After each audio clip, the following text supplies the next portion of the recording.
একটু জানতে চাইবো যে একদম ট্যুরটা কেমন হলো। সবাইকে অনেক শুভেচ্ছা। অনেকদিন পর বাংলাদেশে ফিরেছি, অলমোস্ট হাফ মান্থ, 15 দিন পরে ফিরেছি লন্ডন থেকে। আপনারা জানেন যে লন্ডনের সবচেয়ে বড় উৎসব ছিল বাংলাদেশি ফেস্টিভ্যাল লন্ডন।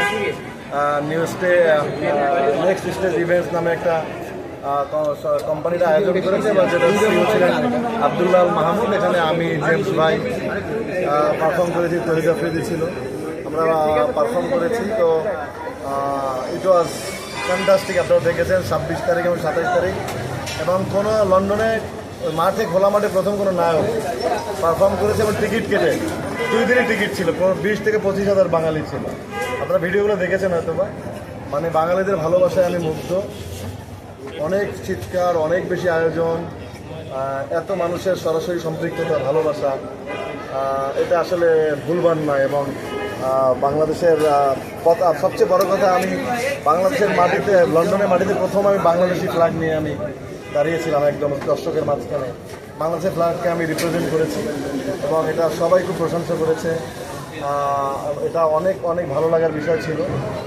আমি খুব আই ফিল প্রাউড যে আমি বাংলাদেশি শিল্পী হিসাবে ওখানে দাঁড়িয়ে বাংলাদেশের ফ্ল্যাগ উঁচিয়ে ধরতে পেরেছি সবার সামনে, 25-30 হাজার বাঙালির সামনে। আমরা তো বাংলাদেশি অনেক দর্শকদের কথা শুনি আপনাকে নিয়ে। ওখানকার দর্শকদের মধ্যে এমন কি কোনো কথা ছিল যেটা আপনার মনে গেছে? কেউ কিছু এরকম বলেছে? ভালোবাসে, অনেক ভালোবাসার কথা তো একই রকম হয়। কেউ ছুঁয়ে দেখতে চায়, কেউ কাছে আসতে চায়। যখন আমি হাত বাড়িয়ে দিয়েছি, শক্ত করে হাত ধরছে অনেক ছেলে মেয়েরা মিলে, হাত ছাড়েনি।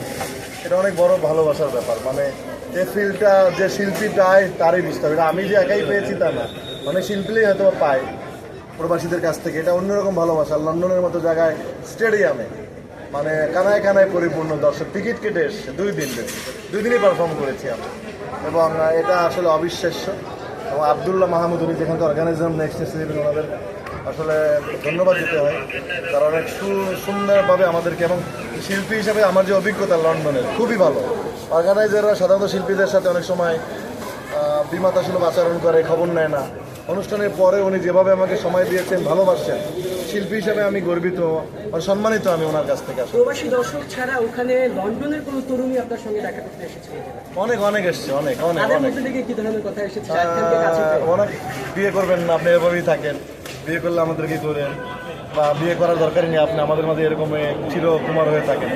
এক কথা। মেয়েরা যারা ওখানে ইনফ্লুয়েন্সিয়াল, যারা আসলে এখানে ফেসবুক মেনটেন করে, অনেক মেয়েরা ছিল, সবাই দে আর গুড। আমার সাথে ওখানে বাঙালি মেয়েরা নাচছে ওখানকার, সবাই নাচার জন্য একটা আগ্রহ আমার সাথে নাচ। Awful good. আমি তো সুন্দরী দেখলে ভালোই লাগে। এটা সবসময় আমার খুশি লাগে, ভালো লাগে। এটা আনন্দের, অনেক খুশি। এটা আমার এত রেসপন্স বাঙালি নারীদের।